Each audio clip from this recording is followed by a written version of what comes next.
20 नवंबर को महाराष्ट्र असेंबली का इलेक्शन हुआ और मालेगांव शहर के अंदर भी कल इलेक्शन मुकम्मल हुआ। मैं इंडियन सेकुलर पार्टी के तमाम ही जाबाज सिपाहियों से, जिम्मेदारान से और शहर की आवाम से, दोस्त व अहबाब से मैं अपील करता हूं कि हम लोग ईमान वाले हैं और हम लोगों ने कोशिश की, मेहनत की।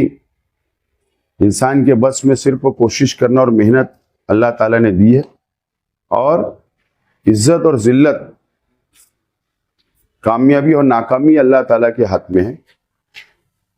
कल जो भी नतीजे आएंगे, जो भी फैसला कल आएगा इलेक्शन का, हमको उसको कबूल करना है।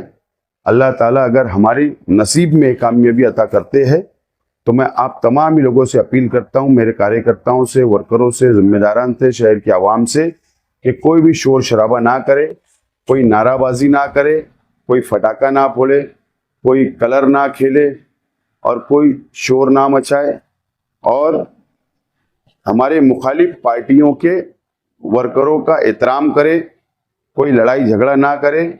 हमको कल भी हम लोगों को पुरअमन तरीके से रहना है। ये शहर हमारा अपना शहर है, यहाँ के तमाम ही आवाम हम सब साथ रहते हैं। इलेक्शन 2 दिन का होता है, वो ख़त्म हो गया, और कल 1 दिन है, नतीजा आएगा, वो भी ख़त्म हो जाएगा, लेकिन हमको साथ रहना है। मैं आप लोगों से अपील करता हूँ कि हम सब लोगों को मिल के रहना है और मेरी बात पर आप लोग अमल करें, ऐसी मैं उम्मीद करता हूँ। शुक्रिया, खुदा हाफिज़।